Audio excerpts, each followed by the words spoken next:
સ્વાગત છે મિત્રો તમારું અમારી યુટ્યુબ ચેનલ પર। મિત્રો હાલમાં જે રાજકોટ મહાનગરપાલિકા દ્વારા જુનિયર ક્લાર્કની મિત્રો કુલ 128 જગ્યાઓ માટેની જે એક્ઝામ ડેટ જાહેર કરવામાં આવી છે, જે મિત્રો 4/5/2025ના રોજ યોજવામાં આવશે।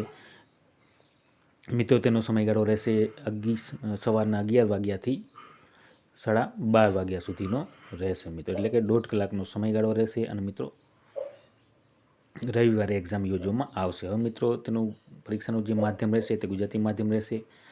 1.5 કલાકનો સમયગાળો રહેશે। 100 માર્કનું પ્રશ્નપત્ર રહેશે। મિત્રો આ પ્રશ્નપત્રમાં નેગેટિવ માર્કિંગ રહેશે નહીં, એટલે કોઈ પણ પ્રશ્નના તમે ખોટા જવાબ ઉત્તર આપશો તો તેના નેગેટિવ માર્કિંગ કપાશે નહીં। હવે મિત્રો તેનો અભ્યાસક્રમ જોઈએ તો મિત્રો અભ્યાસક્રમ આ પ્રમાણે રહેશે।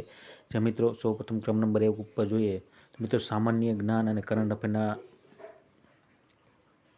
પ્રશ્નો રહેશે, જેમાં મિત્રો કુલ 25 પ્રશ્નો પૂછવામાં આવશે સામાન્ય જ્ઞાન અને કરંટ અફેરના ટોપિકમાંથી। ત્યારબાદ મિત્રો ક્રમ નંબર 2 ઉપર જોઈએ તો ગુજરાતી ભાષા વ્યાકરણ સહિત અને અંગ્રેજી ભાષા વ્યાકરણ સહિતના ટોપિકમાંથી મિત્રો 25 માર્કના પ્રશ્નો પૂછવામાં આવશે। ત્યારબાદ કોમ્પ્યુટર વિષયક સામાન્ય જ્ઞાનના પ્રશ્નો પૂછવામાં આવશે 25 માર્કના, અને મેથ એન્ડ લોજિકલ રિઝનિંગના પ્રશ્નો રહેશે 25 માર્કના। ટોટલ મિત્રો 100 માર્કનું પ્રશ્નપત્ર રહેશે। તો આ પ્રમાણે મિત્રો જે તારીખ 4/5/2025ના રોજ જુનિયર ક્લાર્ક રાજકોટ મહાનગરપાલિકા દ્વારા જે એક્ઝામ યોજવામાં આવશે તેનો અભ્યાસક્રમ મિત્રો આ પ્રમાણે રહેશે। અને મિત્રો એક જે અગત્યની નોંધ છે તે એ છે કે મિત્રો આ એક્ઝામમાં નેગેટિવ માર્કિંગ નથી મિત્રો।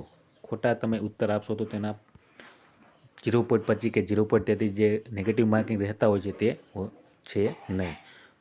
તો જે પણ વિદ્યાર્થી મિત્રો તૈયારી કરતા હોય તે સર્વમોહિદાએ નોંધ લેવા વિનંતી, અને વિડીયો ગમ્યો હોય તો લાઇક, શેર અને સબસ્ક્રાઈબ કરવાનું ભૂલતા નહીં। જય હિન્દ।